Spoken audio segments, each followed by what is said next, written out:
Welcome back to the Bravo Rundown, and this is a special edition because it's the Bravo Rundown presents the Bravo Book Club.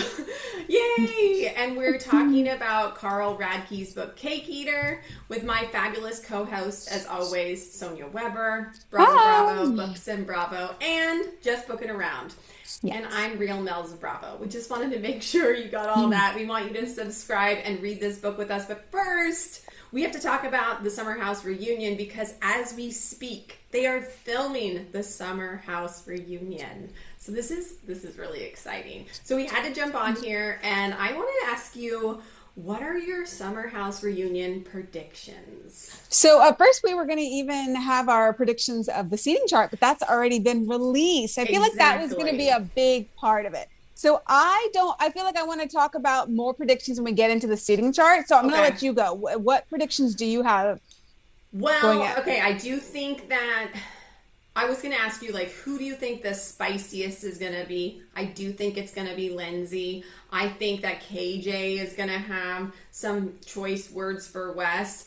I do think that Sierra will be how she always is, well-spoken, true to herself, and just basically very genuine and authentic, but she'll be able to speak her mind and say how she truly feels. The thing with Sierra is I relate to her in a way that she's so emotional, but she can't express it. And I am that same way. So even if you look at last week's episode or this past week's episode, when she's talking to West at the end, she ends up apologizing to West. Yes. Did you notice that? I'm that person. When I'm in a situation, I don't know how to handle myself. I can be a people pleaser. I know that person is not seeing my side. So I would think, let me apologize to that person because then maybe they'll reciprocate an apology to me. Let me model for them. So I don't know that everyone wants her to speak her mind. I don't think that's who she is, to come off aggressively. I don't know that we're going to see that in her at all. I think we're going to see a lot of tears because I'm the same way. When I'm angry, I can't scream and yell. It just comes out as tears and people think I'm sad. No, and I agree. I guess I should clarify, I don't think she's going to come out like Lindsay at all. I don't think but I know that the way she uses her words will be she's so well spoken, you know what I mean? And I think that, she'll be able to we'll be able to hear when she thinks this started, what she found out. And you sent me a video which had a really good theory. And I want to know, do you think that Sierra is going to bring something out that throws a wrench in those two's timeline, that actually this has been going on for a lot longer than what we even thought? Well, that's what Wes said at Watch What Happens Live, that he had he was speculating. He thought something was happening. He talked to Sierra about it, and Sierra told him, wait for the reunion. And that's what he shared. He said, and then they dropped their statement. So then there's some sort of assumption that, okay, is there something more that Sierra was going to bring to the reunion that's going to clarify the timeline? And then the other video was someone posted a TikTok. It was, West has this whole group of girlfriends that are all influencer TikToks, and she's doing a mukbang, eating bread with ramen. And it's from December. In the background is West and Amanda. So this girl's putting her ramen on her bread. You see West and Amanda in the kitchen in the background. They start walking to each other. The influencer puts her hand up to cover West and Amanda in the screen. And it wasn't just a casual, let me just wave to the camera. No, it's let me block the two of them. That was December. What were they doing in the background in December? Right, and then Mia was just on Watch What Happens Live, and she even opened it up a little bit more because she said Wes took her out in September, but she says at BravoCon, she ran into Amanda, and Amanda was like, oh yeah, we were pre-gaming before your date, and I was giving him, tips or something. Excuse me? Excuse me? And you wonder if Amanda felt she could say these things because everyone knew she was married. Everyone knew she was in a relationship. So nothing technically happened with her and Wes maybe at that point, but it was like the relationship was getting a little flirty. And what kind of ownership are we going to claim to Mia? Oh, you had a date with him, but before your date, we were together talking about you like, oh, he's my kind of like with Ben and Sabrina, same thing she did on the show. Oh, but you liked me first. It's like she wants to stake this claim on people when new women come into the picture. Yes, absolutely. And I do think that, or I wanted to ask you, because I do think Kyle's going to come with some heat for West. Do you think he's going to be more angry than he's been that we've seen so far? Yeah, and I want to do our I told you so, or I had a prediction. My prediction was right that in the beginning he was really worried for Amanda. His Adam Glenn interview on the street was like, stop with the threats for Amanda. And then now West says at the Watch What Happens, West, Jesse said at Watch What Happens Live that after seeing the photos at the Yankees game, Kyle is heated and angry. We're going to see an angry Kyle for sure. When the timeline gets exposed, whatever Sierra has, he's going to be upset.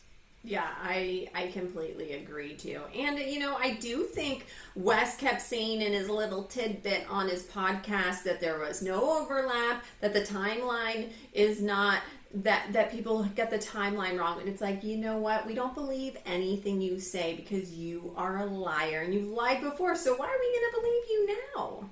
Yeah. And I wonder if it really goes back to the touchiness in general in Summer House, right? Yeah. It's to a level that I don't understand. And the way that Jesse was flirting with Amanda, I don't know if Amanda always felt like, oh, I'm in a relationship. Like this means nothing. So I wonder if to Wes and Amanda, they didn't think of it as anything. It was just their usual flirting that just slowly took a step forward to where it became completely inappropriate. Because let me ask you, like, what is like with the movements and the touches? Like, remember that one video where Amanda is grabbing Robert, Danielle's chef boyfriend at the time, like holds his hand to grab him, or she's holding hands with Craig.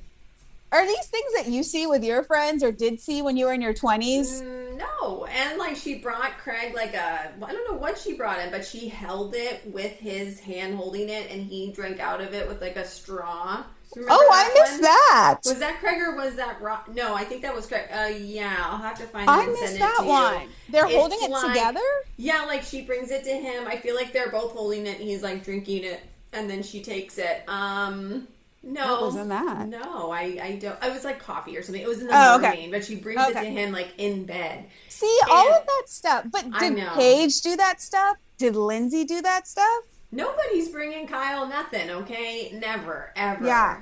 And maybe it was just that she was in that relationship for too long and she was just over it and bored and this was her way of getting out. But it just, it's just really bad. Can we go on the seating chart? Talk about the seating chart a little bit? The seating chart. I want to bring up the Lindsay of it all. And I think this is going to be an unpopular opinion because everyone's saying Lindsay's going to get activated. Lindsay's going to get activated. Where was Lindsay all season? Is she real? Like, what does she know what's happened? Is she really the one that needs to come in and give Wes the riot act or say, I mean, yes, she knows Amanda. So maybe she can share a history of Amanda. But for her to, because I'm looking to the side because I'm actually looking at the reunion chart. For her to be next to Kyle, that sounds like a seniority thing that they put her there. But she's not, I feel like, as embedded in this whole storyline as a Mia would or even maybe a Ben. Yeah. I mean, okay, so for people who haven't seen the seating chart, it's Sierra first chair, Amanda first chair. They're going to be looking at each other. Then it's Kyle next to Sierra. It's Wes next to Amanda. Then next to Wes is Carl, and next to Kyle is Lindsay. So they're looking at each other. And then the rest, which we can discuss. But just so you know, like, that's where the we're top coming. 6. Yeah. And then Mia is after Lindsay. Mia's right next to Lindsay, okay. Yes. I feel like. And then it's Bailey and then Ben. Correct. Okay. Correct. I do not think, no, I would have put KJ over there. I would have had Mia, KJ, Dara maybe. I would have Ben and Bailey on the other side maybe. Other side. I just feel like maybe they put, because Ben has to be on that couch because he has to look at Amanda because they might bring up that whole, like, you wanted to sleep with me. Yeah. So I get that. But I also kind of feel like KJ's going to have some choice words for Wes, and they're going to be looking at each other like this. But I think they also have to look at it on who's going to talk a lot, right? Hmm. Like if you look at it from the perspective of the whole three, I'm assuming it's 3 episodes, however, a full day.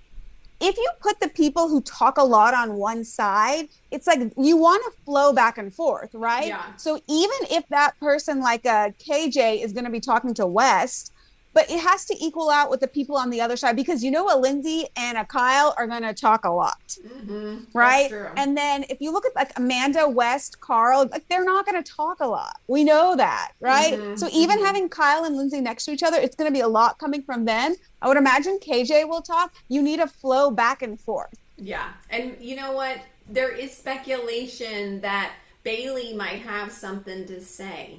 Oh, There might be, well, just, I've seen in the comments people are like, Bailey's got a story to tell because oh, that's remember right. how handsy Wes has been with Bailey. Yes. So maybe Bailey's got a little something to share with us. Surely she was around, but they didn't necessarily. And even Levi, they've got a spot for a Levi at the end. I saw that. I'm shocked by that. Me Even if too. it's just a quick an hour, she's going to come sit on the couch. Even Dara, I think it's going to be like an hour that they're going to come. They're not going to stay there that long. But I can't believe they called Levi.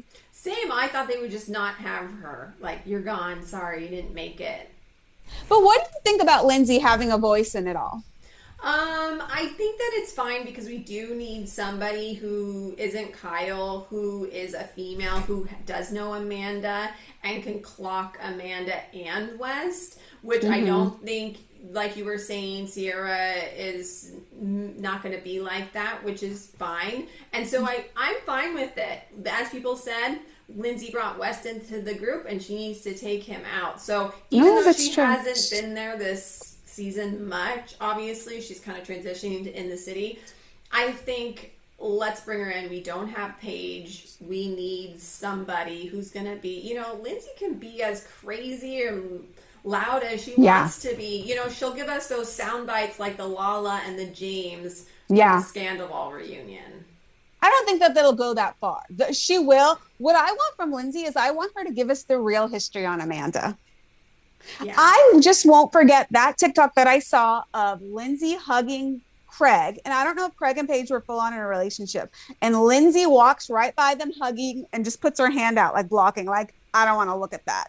What? And then also Mm. the Danielle and Lindsay when they were playing that game and Danielle had to pick who was what, the least trust. I always forget this. Yeah, who do you trust? I don't know if it was who do you trust the least, but it was who do you like is unpredictable or something like that. And it was Amanda. Amanda.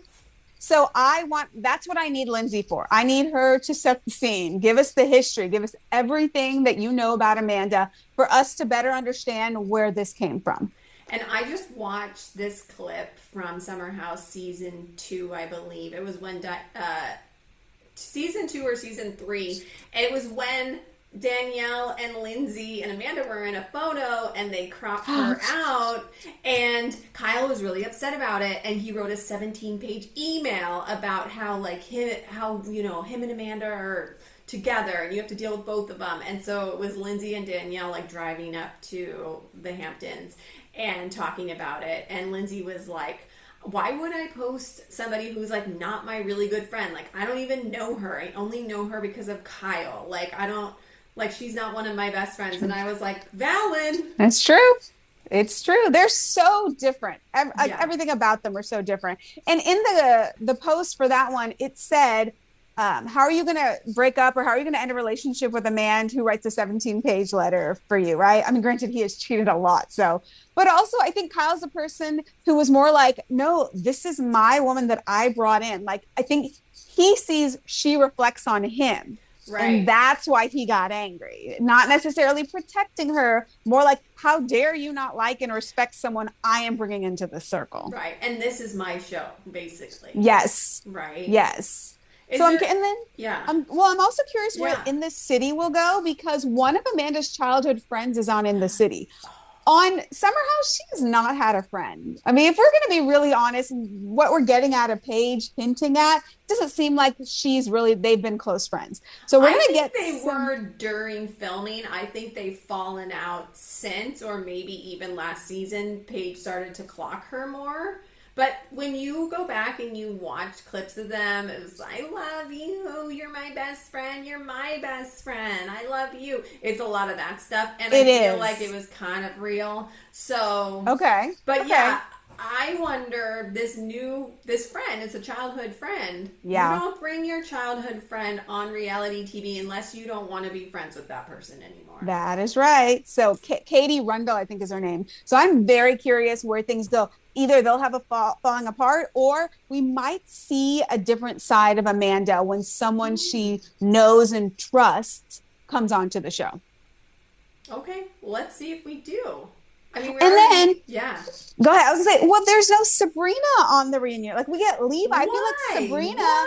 Why? I don't think either of them should be there. No, but if you're gonna have Levi, like, Sabrina was more embedded in the storyline. What did Levi? I can't, unless maybe they want to try to bring her back next season, like a full revamp, because Bailey and Levi, if you look on social media, they are besties. They go everywhere. They were at Coachella together. They're always together. So I wonder if they want to, show that friendship more next season, because there is potential in her. It just didn't fit this year. Yeah, I think the only reason why having her at the reunion is to bring her back next season, and because they have to revamp this cast because of West and Amanda, then yeah, let's invest a little more in her. Let's bring her in. Maybe we'll ask her one question in the whole reunion. Yeah. Maybe she gets to say one thing, but at least she's there because we're going to keep her, because we need this whole crop of newbies, because Wes and Amanda just blew up the show.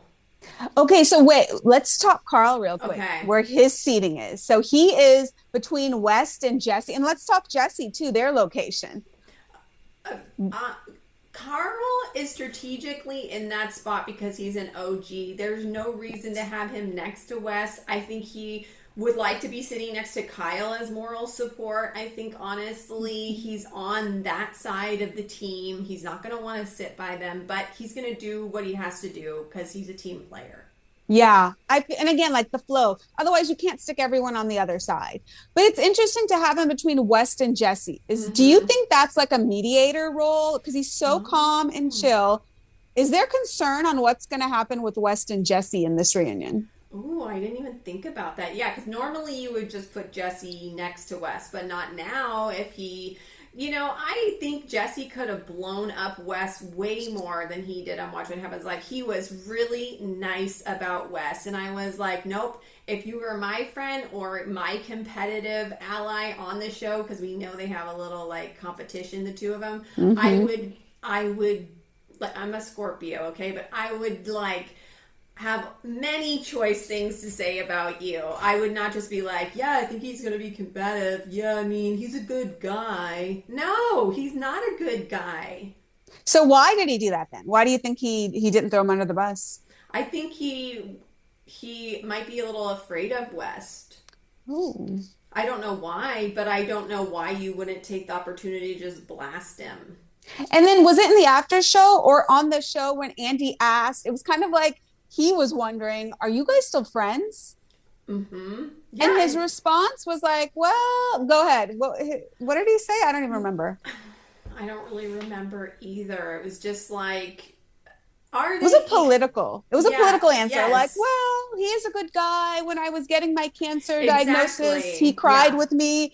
But that's West, right? He puts on a show. I think this is what he does with women. He puts on a show and acts like they're your best friends because he wants to be was he a quarterback for the football team? Yeah. He wants that role. He wants everyone to love him. He's a politician. He is very calculated about what he is showing on air and what he is not. And he is trying to make sure that he gives exactly what he wants to curate. You know what I mean? It actually goes back to that line that Paige said at maybe it wasn't last year's reunion, the reunion before, where she said, we live our lives and there's a camera. We don't live our lives for the camera, right? Yes. West is living his life for the camera. He is a con artist. I think he may have threatened Jesse. Listen, I got stuff on you, so if you go on there and you say a bunch of stuff about me, you say late February, okay? If they ask you,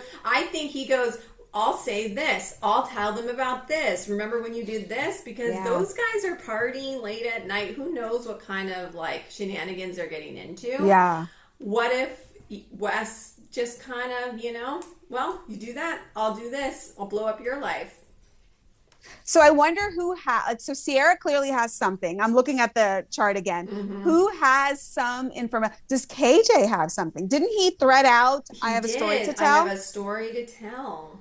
Because I bet they are all racking their brains and thinking back for the like even Jesse watched What Happens Live saying how we did brunch with West and then later we Mm-hmm. saw him at another brunch with Amanda or they were in my apparently Jesse lives half the time in Miami. Oh, yeah, I heard that too. Yeah, so something about how they were in Miami and they didn't see me for 2 hours. So I bet that they're piecing all this, and so there's a lot that will come up in the reunion. Yeah, and notice how every time Andy asked him, and when was this, and when was this, and when was this, it was always late Feb. Late Feb, early Was March, it? or mid March. Was it? Yeah, Was it? every I don't time. think so. Spring, It did September. Spring September joggers, the line. It did seem like he had been coached. Right? It really looked like he had been coached before going in. And then I wonder, like, I feel like the first time I saw this was Katie Maloney on VPR. What are they going to take before the reunion to stay calm? Beta blockers, whatever. And I don't like that as Xanax because we're not getting your real emotion.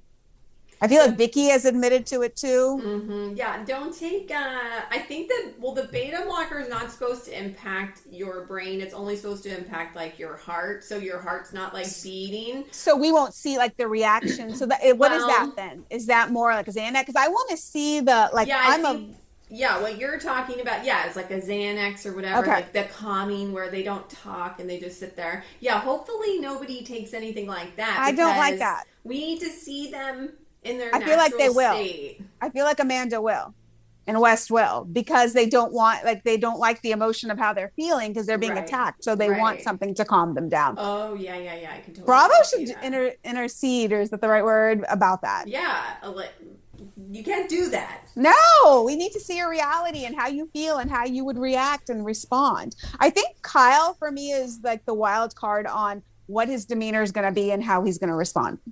Yeah, I can't wait. I know. We are going to transition, unless you have anything else you want to. No, We're also back tomorrow, and we're going to be talking about all the summer house tea again. But we want to transition into our Bravo book club because we're reading Cake Eater. And I know I'm like, I got the book. Got my book, got my notes. It's so good. It is so Yes. good. And I wanted to. Okay, so we met Carl on Summer House, his first season. What was your initial thoughts of Carl? I'll tell you mine first. Yeah. Initial thoughts, and then after reading about how he joined Summer House, what did you find very surprising? And I guess I'll say that when I met Carl on Summer House, yeah, I thought he was basically kind of how he describes himself. He's like the fun party guy, right? Or like he's just like the party guy.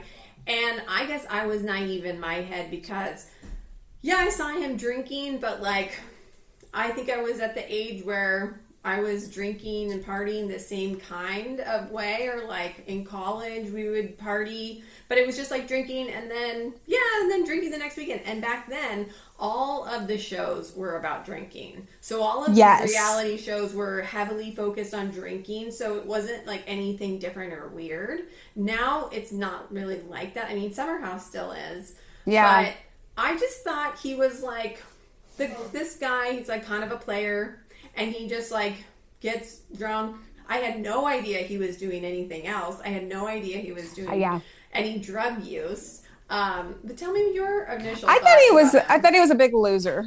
A really big loser. Like he partied hard, and I really remember how he had trouble holding down a job. Mm-hmm. And I remember I loved the Workus twins. Lauren Workus really liked him, and yeah, he's cute. He's really tall, but he partied hard and he treated her like crap. And I felt like we were always worried about his job. Is he losing his job? Mm-hmm. Oh, he has to make this sale tonight. If he doesn't make it by the end of the night, he's going to lose his job. So I just remember this guy's a real loser. Like he can't keep a job down. I didn't click that maybe it's the partying and the alcohol. Mm-hmm. I just thought like he just didn't put forth an effort and he cared to party more. I didn't know there was such a problem. Same. And the way that he discusses it in the book, and we're kind of backtracked because this is kind of chapter 6, we learn when he joins Summer House. But it was so interesting to kind of hear the behind the scenes that he was falling apart, a mess. His drinking was out of control. He was doing Coca-Cola, which I'm just going to say because I don't know what the things are. So like, it was just, I was like, wow, I had no idea. They really did edit him in a way better light than they could have.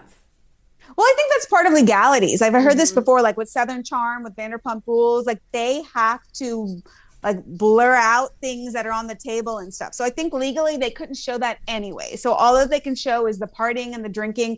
But, you know, it's kind of like that partying and that wild side.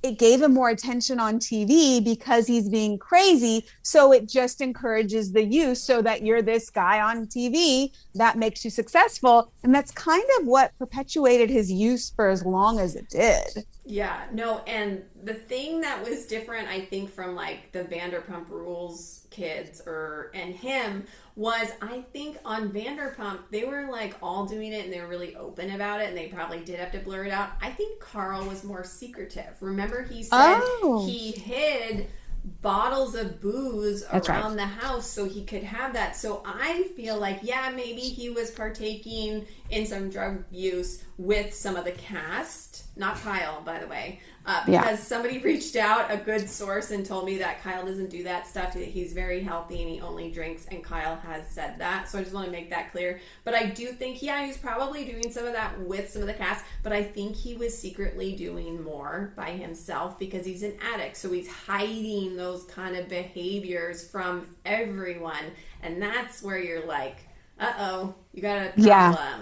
Well, and it kind of seemed like it. He said from the whole weekend, like he'd carry, like, was it vodka he'd put in his suitcase? So he had alcohol in his room. So that it's like basically from the minute you wake up, like it's always something in your system. And who knows what else he had in his room he was hiding. And what's crazy is that you don't like the other people, it's a share house. The other people that are coming to this house, like, do they use to that same level? Do they know what's going on in like the back room when they're in the front room just having a drink or something? That's the crazy part. Yeah, I was also really surprised that basically his addiction issues stemmed from when he was very young. I mean, he was pretty sober. Like he felt like because his brother, like the book just started like boom. Yeah. His brother has issues with drinking and substances, the same as Carl, and Carl was like, I have to be the good brother. I have to be the brother that like is perfect in school and is a part of a bunch of clubs. And then it seemed like he always felt like in the back of his head that he would be following in his brother's footsteps. Yeah, he did. Well, it's an interesting, if we go back to the start, like the generational issues that he's had, like his father played football for Yale. I mean, he never said that. Like, that's a huge deal that your parents went to Yale. Yes. So right there, the fact that your father was college athlete at an Ivy League school, you're going to have pressure on you to do well in life. Just take that. Then I don't know, did his mom go to Yale too? Mom and dad met at Yale, but I couldn't tell if mom was a student or she just worked there. So we don't know that part. Yeah. And it sounded like the first couple of years of his life was just like an average life, right? He lived in the suburbs of Chicago with his parents. Dad seemed to be doing very well. You wonder if his trajectory in life and his use would have been the same had he lived in that environment. Just normal suburbia, dad doing well, mom staying home, taking care of the kids. If their life would have taken the same path, him and his brother, had they not like hit the financial crisis that they did and have to go move in with grandparents and live in the basement for years. Yeah. Do you think it would have changed him? I'm not sure. Or is your path there? Like, if you have that gene, it's going to be triggered. If it can be triggered, it's going to be triggered and you will have the addiction problem. That is a good question. I don't know the answer to that. Yeah.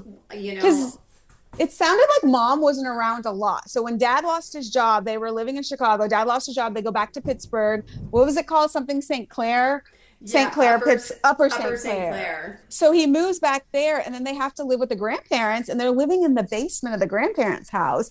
And he has said, and like I've listened to so many podcasts and interviews with Mm-hmm. him, how like that grandpa was a hard ass on him. Oh, right. And he used to discipline him with Yeah, like yeah. old school status. So you imagine that like you have to give up your life. I mean, he was young, elementary school, so you got to move to some new place. You're living in the basement, you're sharing Mm-hmm. room with your parents, you're in a small place. Finally get an apartment, but you still have to share a room with your brother. And it seemed like a big thing for him was status. Even at a young age, he wanted to be like the cool kids that had the nice stuff, because I guess Yeah. Upper St. Clair was like a mix of like wealthy and then middle class. Was that Yeah, right? it seemed like to me that it was pretty wealthy, or like upper middle class and even wealthier, and Carl did not fit in on that, and he really felt that. And it seemed to be something that really was there for him, that he wanted to fit in with that, but that's not where he was. And it's just really interesting because, you know, he's so close with his mom, it seems, Yes. and she's been on the show so many times over the years. And she seems really open, but I don't want to be judgy. I'm just wondering, like, was she always like this? Because it doesn't seem like he could be open with his parents. And what about the brother who's struggling even in high school, who gets like arrested? You know what I mean? And I'm just wondering, like, what was the family dynamic like? I assumed that money was tight because he said they lived in that. I don't know if it was a 2-bedroom apartment. I can't remember. I mean, Mm-hmm. all his childhood, they lived in that same small apartment. They didn't move up. So once his dad lost that job in Chicago, like life was always like scrounging. Like he got a full 100% scholarship to college.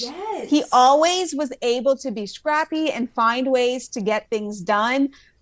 And I think mom probably, like, the teen years are hard when your kids are it's like you've got two adults in your house on top of your husband and yourself. I would imagine she just was always working and hustling. And Mm-hmm, mm-hmm. it's like, if you look at like Maslow's hierarchy of needs, right? Like if you're just trying to make ends meet, the emotions of your kids, like you're not there. You're not Yeah. dealing with that. You're literally just in the weeds day by day, making paying the bills, working, paying Mm-hmm. bills, working. So anything like that that's going on, like you're just day by day putting out fires. Oh, you're arrested. Let's figure that out. Oh, you're not Yeah. finishing school. Let's figure that out. I don't know that big picture. Am I emotionally providing for my kids, that she had the ability to provide that at that point? No, I totally understand that. And I'm not a mother, so like I'm just, you know, speculating, but it's nice to hear from someone like you who is a mother, and you know that, I mean, that job I think is like the toughest. I can't imagine But having. you bring up a good dynamic, because I Mm-hmm. was rewatching or watching a clip of one of the early, like maybe season 3, when I remember watching this. Carl's mom was crying to Carl about the divorce, like holding on, crying. That dynamic is really interesting because a lot of, especially of that generation, the mother is the mother, always the mother. You're not necessarily going to go to your baby, the younger child, and hang on that child and express how sad you are about being divorced from your father. You're going to go do that with a girlfriend or somebody else. You bring up a really great point, because there are some parents that the roles are kind of reversed and they're searching for sympathy and care from their child. Like, oh, I need you to like nurture me. So maybe she's always looked to her boys for that kind of nurturing, or at least Carl, because he was like strong and he was he gave off that kind of, I got my stuff together, even though maybe that wasn't true. Or, like maybe No, she was always going to him, oh, help me with this. And maybe that was their dynamic from day one, I think that's what it is. I think they kind of reinforce that habit. Yeah. Carl felt that, my brother, he even kind of expressed this, right? My brother's a mess. I got to be the perfect guy. I got to do everything right. And maybe Carl's mom, the relationship was falling apart with her husband. Carl was her rock, Confidant. confident, her Yeah. rock. He was the stability. She could always rely on him. Meanwhile, he's falling apart, and she probably had no clue because he was her rock. Yeah, you're so right. And yeah, like as the story progresses, the story and his life progresses, it's definitely it's almost like he resents his brother because it's always about the brother, but then also he connects to that brother in a way because he says that he feels like he might have some of those similar things that his brother had. And so what a slippery slope to be living in the same room with someone who you can't stand, but you also connect, you know, it's your brother. So it was a really complicated relationship. Like the trauma though, because he has shared like watching the drug paraphernalia with his, as a child, with his brother in the same room next to him, like things that a child should not see. And this is not cola that we're talking about here. Like it's really sad. And it seemed like he started drinking in high school, and I think he saw like, oh, everyone in high school, like here and there at a party, because he talks about going to an interview, I think it was for Syracuse, and the morning of, they stop somewhere and he throws up because he drank so much the night before. And this didn't match with this perfect person he was describing him as. They're not perfect person, but how he always did the right thing, you know. But then why are you going out drinking to that level the night before an interview to get into the only college you want? Because his SAT score wasn't that high. No. I don't know what his GPA was, so I would have been like, you better get it together for that interview and go to bed early. That surprised me. And I think that Carl has some sort of like luck on his side because, you know what I mean? He gets that interview. He aces it. He gets into Syracuse. Don't know how we're going to pay for it. He gets the scholarship that pays for that all was 4 crazy years. It was was it an uncle who called or somebody called and said, hey, they're offering a scholarship, go apply for it. 100, like how rare is it to get 100% scholarship to it? It's a state school, right? Syracuse is a state school. I think he said it was like $30,000 a year. State schools don't give full scholarship. I mean, I guess it's not through the school, but that's and we'll get to the California stuff too. But he tends to have a lot of good, and maybe that's what didn't expose his addiction, because he never really like hit rock bottom, like he said. Something always came and like miraculously it worked out. Because like that happened to him, then like he moves to LA after college, which we'll talk about, and like kind of like some things I felt fell into place because if you moved to LA, I moved there once and lived with my sister, and like I was just looking for a serving job. It took me like months to just find a serving job because it's so like, much competition. And like there's it's just and like everything's far and and like he just kind of like got some stuff, and then at the perfect time he gets cast on Summer House, and that's like that's a lottery ticket. Like, that changed his life, and I do think that it's something that he has in him, and now I think he is on, like, a great path and using that kind of luck or charisma that he has for good, like this book, like his podcast, like Soft Bar, you know, but, like, he's definitely lucky. Well, yeah, he definitely has that charisma. And there's a component that I always sensed he had that gets lightly touched in the book in the first 6 chapters is the body image and his self-esteem. Because I noticed his weight fluctuated so much on the show. And I know that with certain use of things that can happen, but at that point I wasn't thinking of it. And I remember thinking, I wonder if he has some weight issues or like he's so aware of it. He talks about it like 3 years old. Like this was like, no way. At 3 years old, he wanders off to some like convenience store and eats a whole bag of candy. And that was the sign of his body issues. And then he talks about how in college, how he was on such a cycle of he'd get high, then he would binge, then he'd purge. But I guess you couldn't tell that it was actually purging because you could just be hungover the next day. But that like he kind of hints at it here and there, but you can really see it because what I also thought of him on Summer House that first season is he is really trying to fit in. He doesn't quite fit in with the other. Like I just didn't feel like he was as tight. Like Kyle was just naturally the alpha and in charge. Lindsay, the girl with the big rosé, I forgot her name. So-and-so is out. And then she's gone that first season. Like they all knew each other. But he just always seemed like an outsider. And you can see that is how he felt. You know, I think part of that was like Kyle, I know he comes from a good family that has money. The Workus twins, I know they come from a good family that has money. Lindsay can kind of cosplay in that too, and she was that's making a good word. A lot of money, right? And then Everett, I feel like he is kind of has some sort of essence about him where like he's kind of like he's confident in who he is. Exactly. Yeah. And Carl definitely didn't fit in any of that. Doesn't have the money, doesn't have the confidence. It's all kind of fake confidence, and you could really see through it. Also, I have to talk about the body image thing because he does mention that kind of throughout the book. And it is something that I'm like, wow, he was already thinking about that. As a female, I don't think I thought about it like as much as he does. But I also was thinking about Matthew Perry on Friends. Remember how his weight fluctuated when he was on and off doing drugs or whatever. And so it's kind of similar with Carl because, yeah, I feel like we've seen him really thin and then not as thin every kind of season. And now he's real thin because he's running a lot. But it is kind of interesting to see the parallels. Yeah. No, I was thinking that, but I don't know that Carl, was he stopping using? I thought that like the whole time he was just consistent. Whereas with Matthew Perry, I feel like there were so many interventions and then he was on pills and he was on alcohol. So yeah, like that's exactly what I was thinking of too.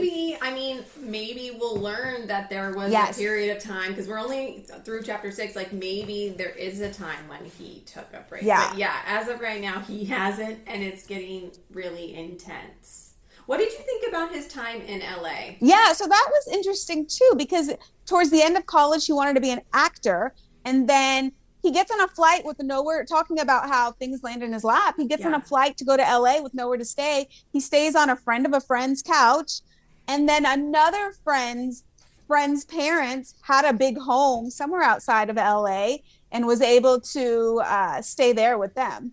Well, and something else that I wanted to point out is that LA is so different from New York because New York is everything's right there in the city, right? You can take the subway. In LA, everything is so spread out. All of the neighborhoods are so far away from each other and there's traffic. I'm like, wait a second. He had a car. He somehow got a car or had a car, but he flew there with a one-way ticket, so he didn't have a car. So somehow he acquires a car, which is huge. So that's another thing where I was like, wait, he had a car in LA? Because you can't live out in Santa Clarita, which is like out in the boonies. Yeah. That's like an hour more drive to like where he probably was working. So he had a car. That was another really lucky thing. How did he get that car? That is a very good point. I was like, you got a car? It seemed like it's a short book. So like if you can see it, it's a short book.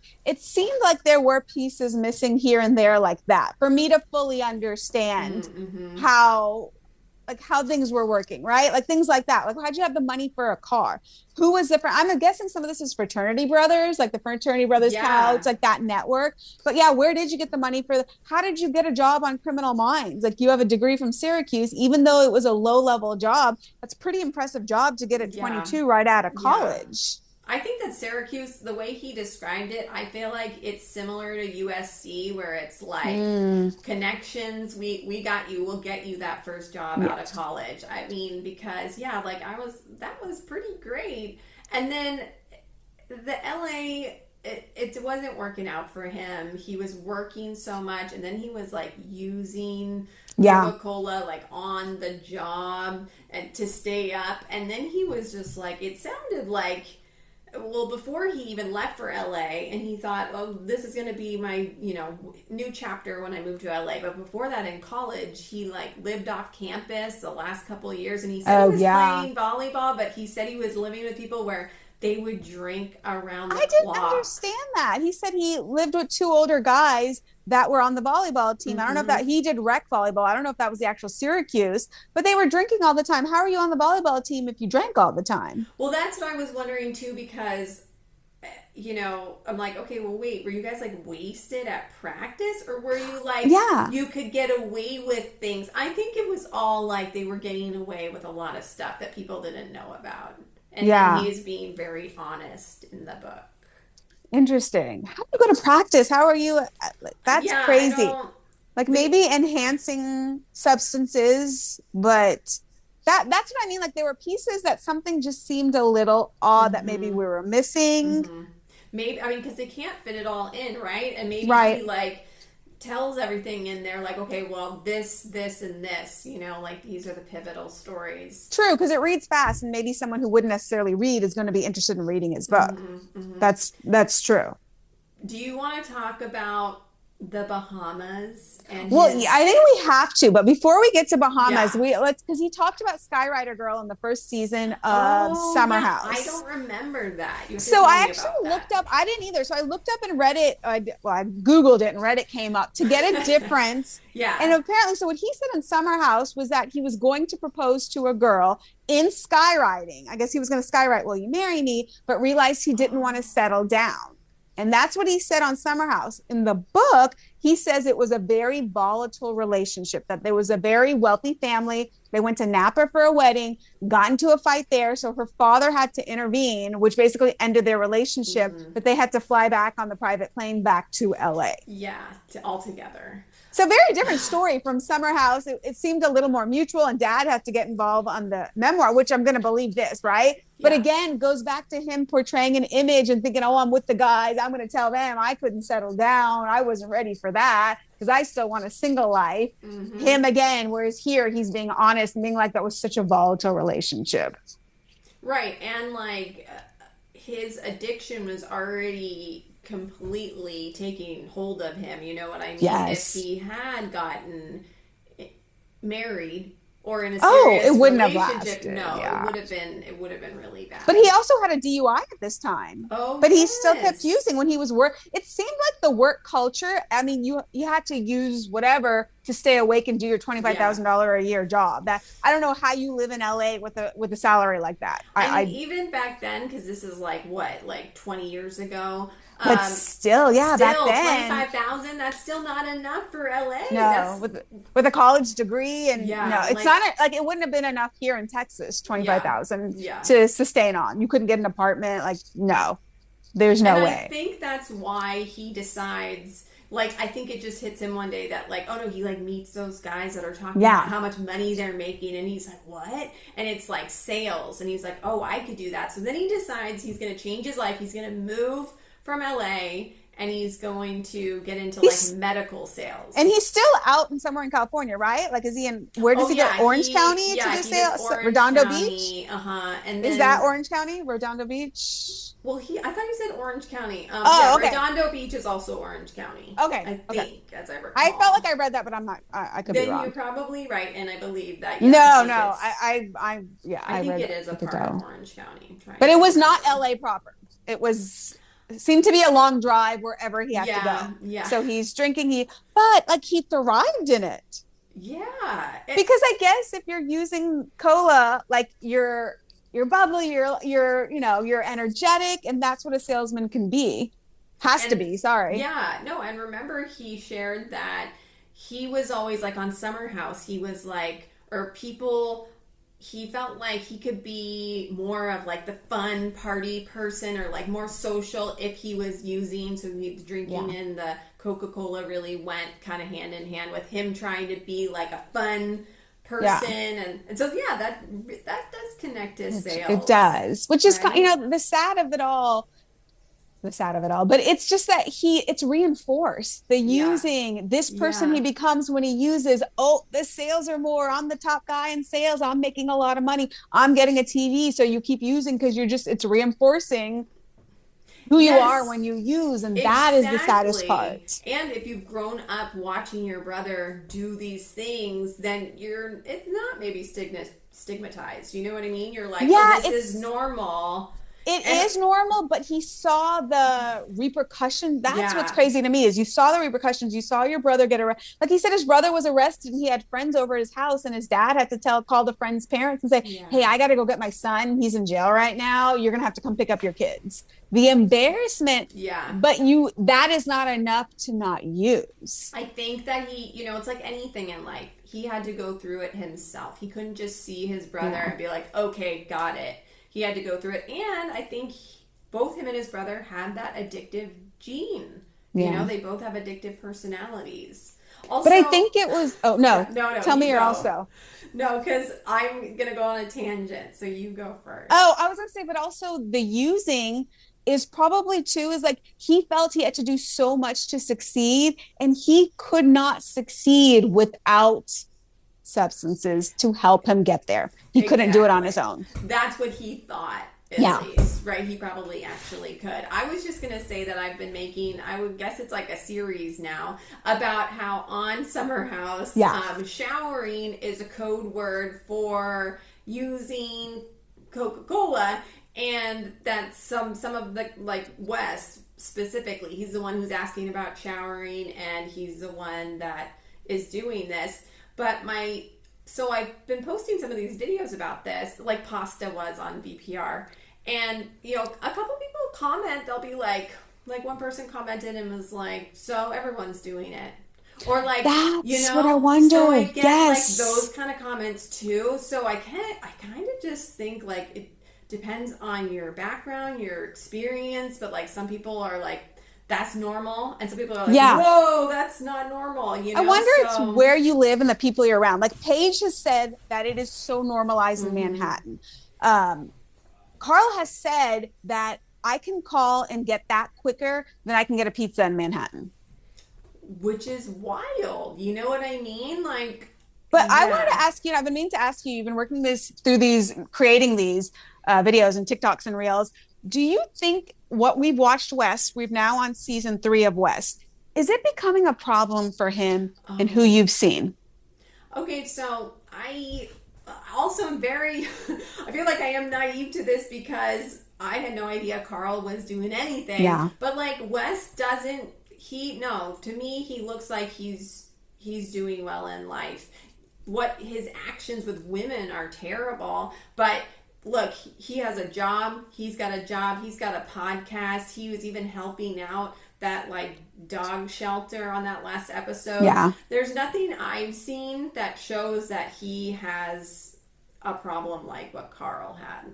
Yeah. And I'm not the authority on that at all. Right. But just like I dated someone who wasn't addicted to Coca-Cola, but they were a big drinker and it was like a problem. And so I feel like I'm very in tune to the signs of like those kind of things. But like, I think he drinks too much, but like, so does everyone on the cast almost, but also not even as much as like back in the day when these reality shows started.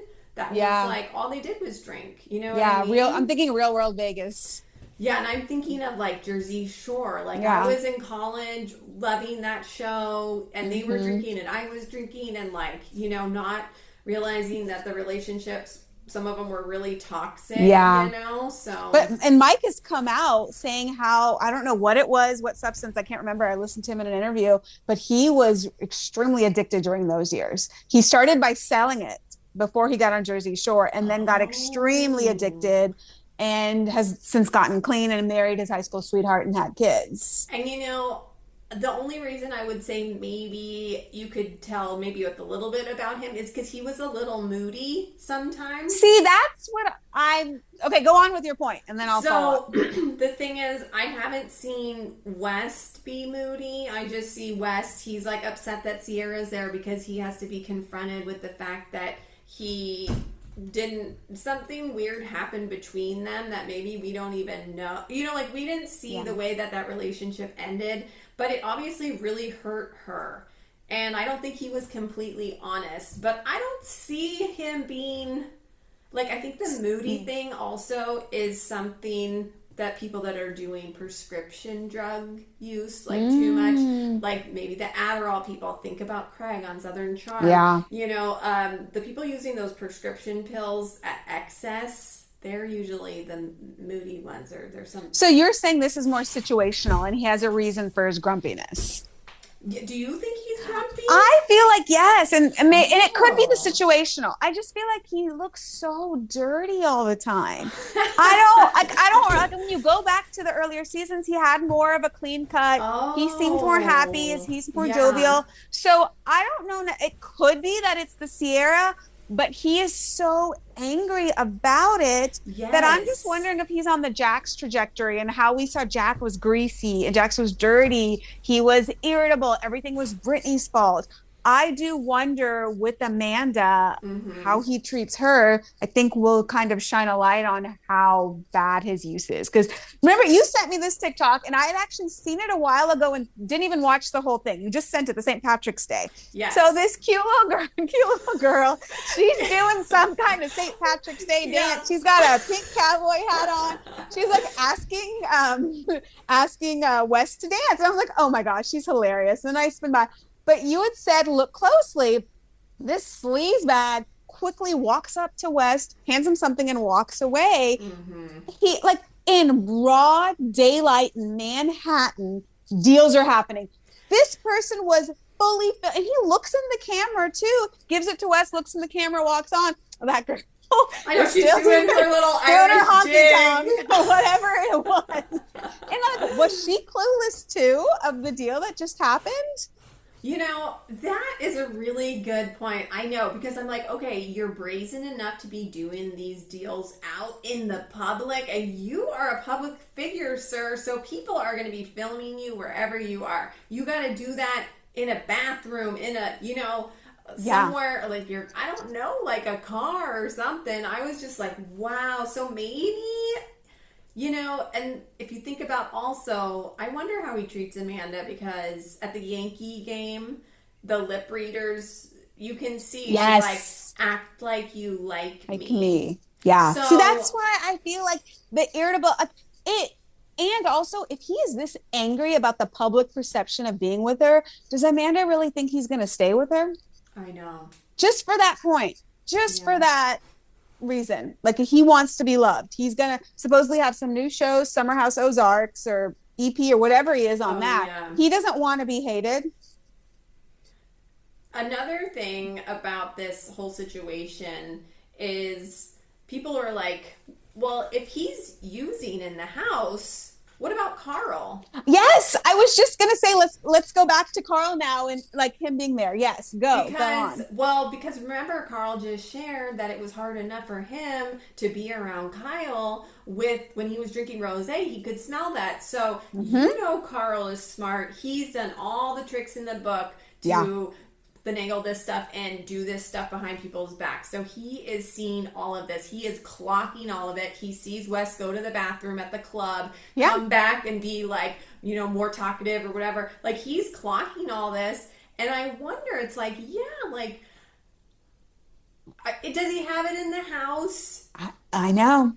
It's in the house. It's for sure. It's in the house. It's there.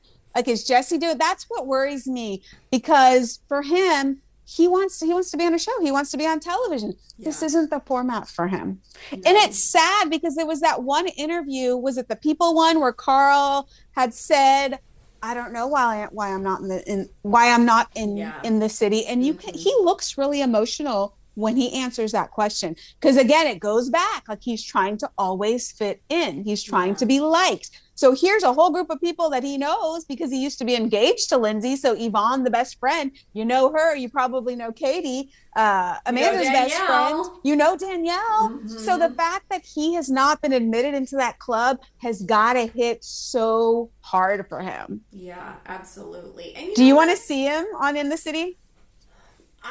I think it would be cool. The thing is, I would like to see Carl thriving in life, and that's what he's doing now. I would love to see more of him at Soft Bar and, in that community. I think a spin-off show that could be really cool and hasn't been done yet is like, what if it's it could be Carl and kind of like what he's doing, but it could also be a little bit of like behind the scenes at Soft Bar. It could be, but not like as toxic as VPR. I know. Like logistics or whatever, like what if it's about, he has a running club there and he's doing everything. He's doing a great job. Right? Zach from The Bachelor, who is also sober, and Jason from Laguna Beach. Oh, yeah. Him? They're both sober too, and Carl, and they just had like a talk where like the three of them talked at Soft Bar, and I'm like, well, that's so cool. He's connecting with other people who are in the public eye who are sober.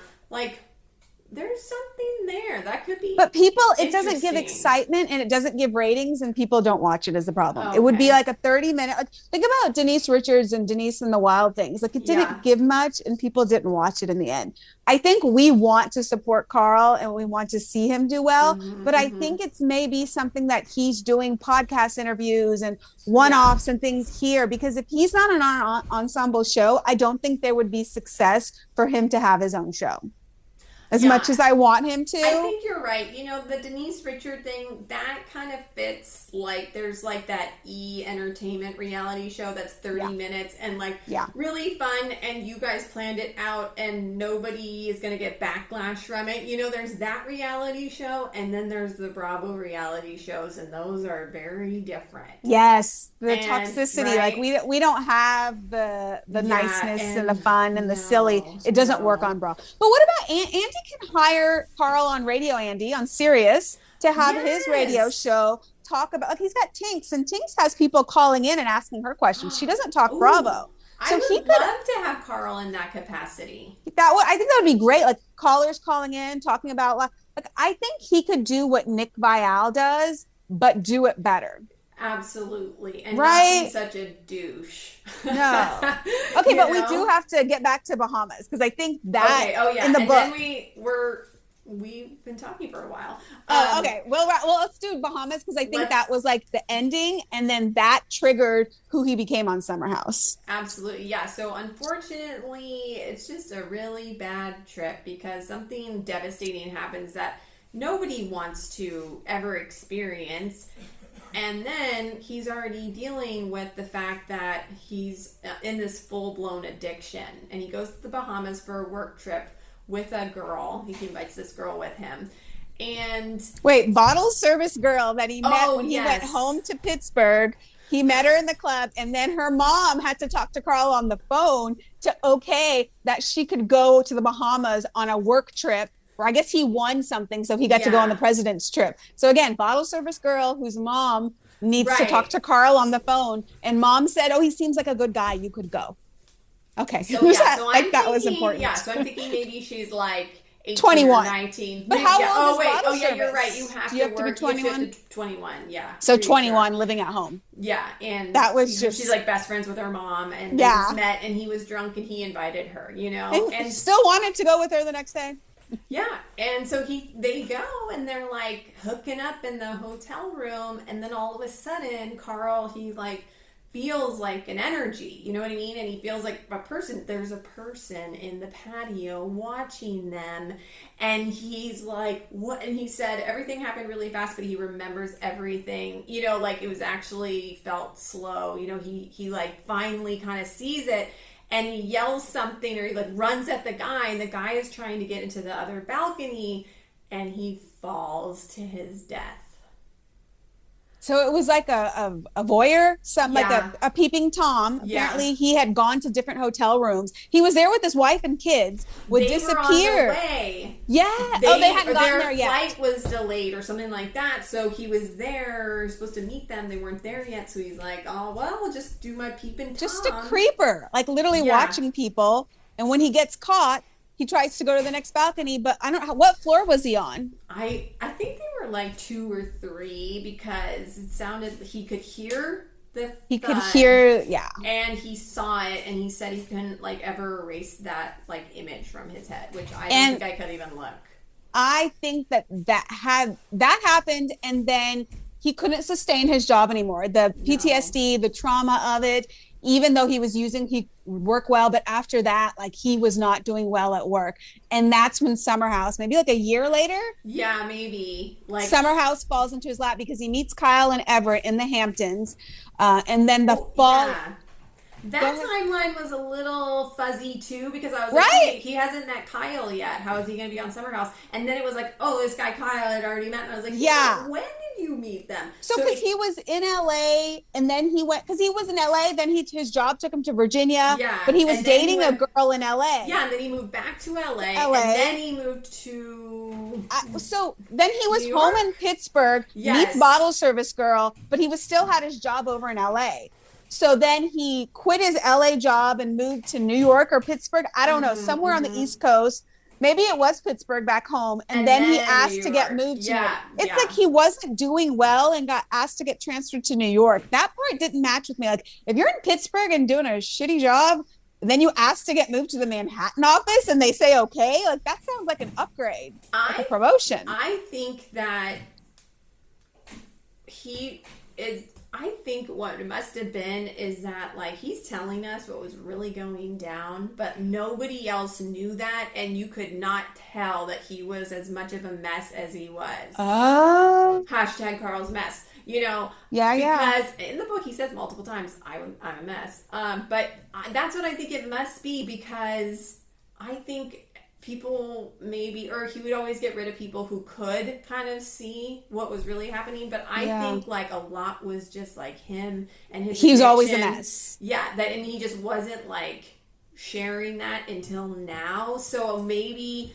the people at work couldn't tell. They just saw him. He was bubbly. He just seemed like the nice guy because he was high. Or like, you know what I mean? He was like the fun, nice guy. So, and it sounded like this job is like a lot of driving and meeting with clients. Sales. You're just basically so like, you're never putting seeds in, right? Building a relationship. So you're just talking to people.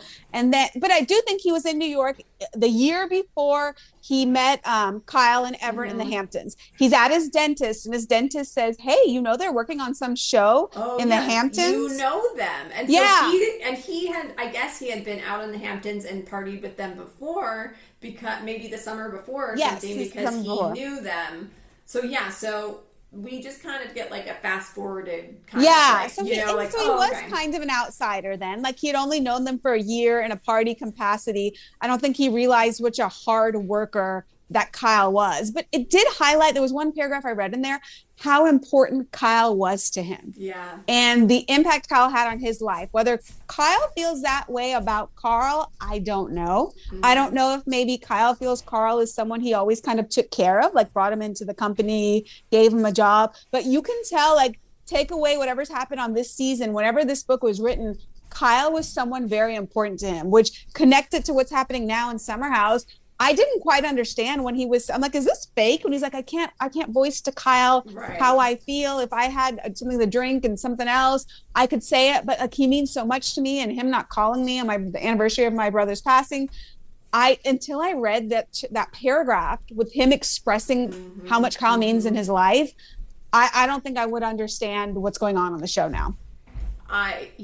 That makes so much sense, because a lot of these shows and a lot of these relationships are fake anyway. Yeah. This was like this was a real relationship. He talks about Kyle in this book like the way you talk about your best friend, you know, and we do know, because he shared this on one of the reunions of Summer House, and I think we'll read it in the book, is he says that Kyle saved his life because there was a time when Kyle went to see him or whatever and helped him when nobody else was there or whatever, right? Like, convinced him, whatever. Like, I guess I'm paraphrasing because I can't remember exactly. No, of course. But, like, Kyle's been there for him, and maybe Carl needs Kyle more than Kyle needs Carl, because I think so. Kyle kind of, Kyle has everything. He's got the good family, he's got the entrepreneur spirit, he's good looking, like Carl is too, but like Kyle's kind of just like the whole package between. He is. Right? Like on paper, he's the whole package, besides like talking crap about his wife for so long, but exactly. He's very confident. He's kind of just like, that's the sales guy you want. And that's who Carl wants to be. I think that's why he's kept him around. That's who he wants to be, that confidence. And it goes back to, we talked about the childhood. Kyle probably grew up in a very secure environment, a solid foundation. Yes. So he is a product of the environment that he was raised in. So I think for Carl, I think that Bahamas incident, watching that man fall to his death, was kind of that breaking point, that where he was able to manage his drinking and his use. But when that happened, the PTSD that hit.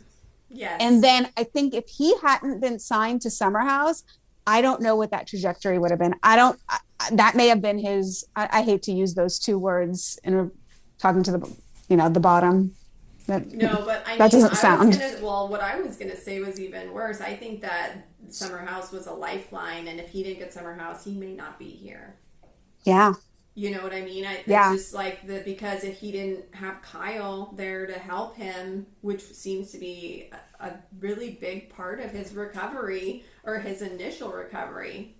Well, and seeing And himself on television. You yeah, don't realize who you are until you can see yourself be played out and see, because I'm sure he was one of those that was in the Reddits, in the comments. Like, he seems yes. now much more like a Heather Dubrow on social media. He posts his business, he doesn't do reposts, he doesn't get messy in the comments too much. But I would imagine when he was so insecure, he was probably like a Sheena, reading everything, commenting. Oh And I don't yeah, know for well, sure. I didn't follow no, him then. he does say that in the summer house, because I read to the end of chapter 6 where he talks about like being on the show and how he's like, the argument I just had with this girl that I'm kind of seeing, Yeah. all of these people are commenting on it. They're commenting on the way I look, they're commenting on the relationship and how I'm act, and that's a lot.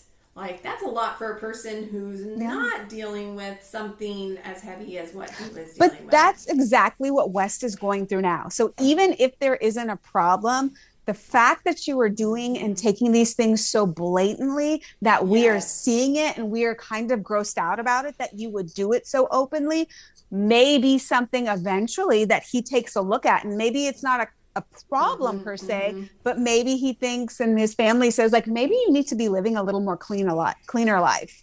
Because this image that Yes. you were so angry, it's like you said, like, it may not be an addiction, but it is affecting your moods. Yeah, You may be yeah. having fun, but then the aftermath of getting off of that, you were horrible to be around. Like, who are you? This isn't like his mother. Oh, Like, is yeah. this the child I raised? To you're concerned about how you look and not how you treat other women.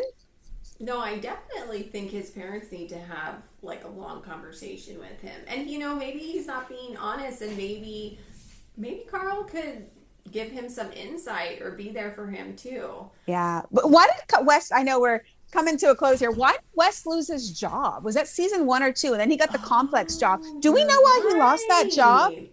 Wait, there's a lot of parallels between West Right? and Carl now There that I'm are. thinking about this. I had never thought about that. I can't remember. Or I thought, was West just, had he been fired before he started Summer House? Well, Or and I did don't he even know, was he get fired? Was he quit? fired? Was he laid off? Okay, well, guys, we have some research to Yeah, do we need to do that. Okay, before we come back next week yeah, for the next and section. Let's do some exactly. research and Okay. we'll read more up on Carl so we can also, what is it, chapters 7 through 12? Yeah, I think that's what it is. So Yeah. we'll be reading. Read it with us, or just come and listen, Wait, because this is a really good. no. I'm all. This is a I know really which way good. to I know I point. did that too. You're the Uh, West woman. this You is know.